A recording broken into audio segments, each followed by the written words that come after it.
Assalamualaikum warahmatullahi wabarakatuh. Perkenalkan, saya Saidatul Rohmah, CGP Angkatan 5 dari Kabupaten Demak.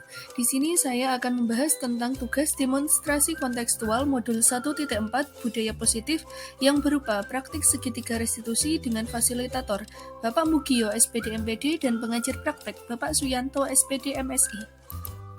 Restitusi sendiri itu adalah merupakan proses menciptakan kondisi bagi murid untuk memperbaiki kesalahan mereka sehingga mereka bisa kembali pada kelompok mereka dengan karakter yang lebih kuat.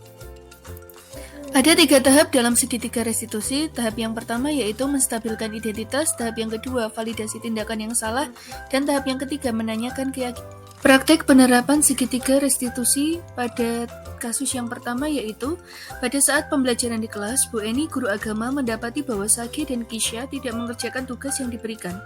Mereka terlihat asik mengobrol dan tidak memperhatikan saat Bu Eni sedang menerangkan materi pelajaran di depan kelas.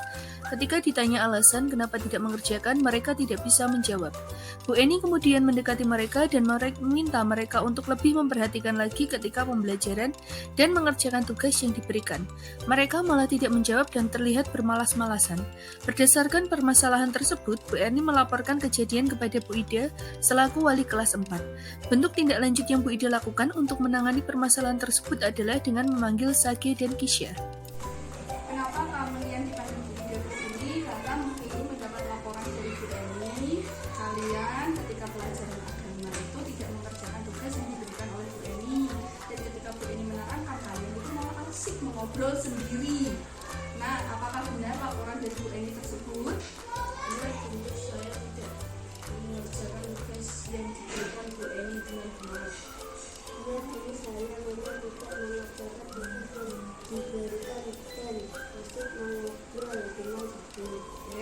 Di sini Bu Guru tidak ingin mencari yang salah, tapi Bu Guru ingin tahu kebenarannya seperti apa. Bisa kalian jelaskan kepada Bu Guru? Pada saat pembelajaran saya dan bisa tidak membangun sesama guru dan tugas dari Bu Eni adalah menyalin surat Al-Adiyat. Jadi kami tidak mengerjakannya karena tidak Benar seperti yang dikatakan Saki itu siapa?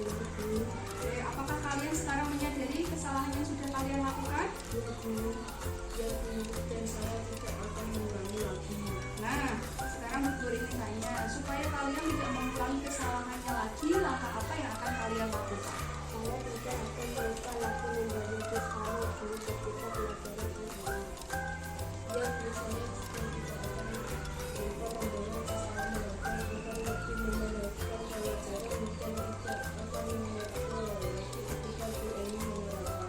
Alhamdulillah, kalian sudah mengakui kesalahan dan mengerti kesalahan yang sudah kalian lakukan. Bu Guru harap hal tersebut tidak akan diulang lagi. Semoga permasalahan ini cepat selesai ya, dan kalian tidak akan mengulanginya lagi. Saya merasa diperlakukan dengan baik, adil, dan belajar menghargai orang.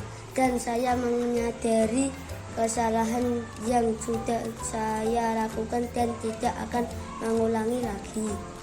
Saya belajar menghargai orang lain dan bertanggung jawab akan hal yang sudah saya lakukan. Terima kasih Bu Ida. Kasus kedua pada praktik segitiga restitusi. Sudah 3 hari ini Karin selalu terlambat datang ke sekolah. Ketika pembelajaran, Karin terlihat mengantuk dan tidak fokus dalam mengikuti pembelajaran. Kemudian saya memanggil Karin sebagai bentuk tindak lanjut untuk menangani permasalahan tersebut. Ibu perhatikan sudah 3 hari ini kamu terlambat masuk ke sekolah, dan ketika di kelas itu kamu mengantuk dan tidak fokus mengikuti pembelajaran. Sebenarnya ada masalah apa ya, Rin? Saya punya kesiangan. Oh, semua orang pasti pernah dalam kesiangan. Guru juga pernah, dan itu pasti ada penyebabnya. Untuk kamu, penyebab kamu dalam kesiangan itu apa ya? Saya kesiangan ini selalu tidur jam 11 malam. Saya merasakan bermain HP sampai tidak ingat hal-hal saking baru di HP dan saya sangat sukai.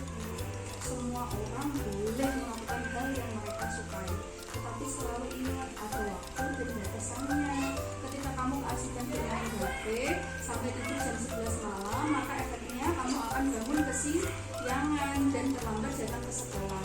Kamu di sekolah kan akan mengantuk dan tidak akan fokus mengikuti pembelajaran. Sekarang kamu sadar nggak akan kesalahan yang sudah kamu lakukan?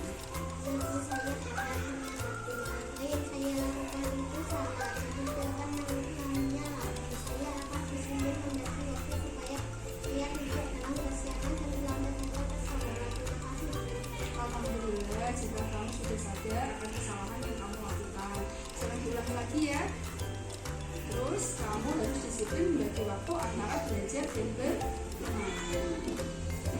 Rasa diperlakukan dengan baik dan saya sadar akan kesalahan yang sudah saya lakukan. Saya akan disiplin membagi waktu dan berjanji tidak akan mengulangi kesalahan saya lagi.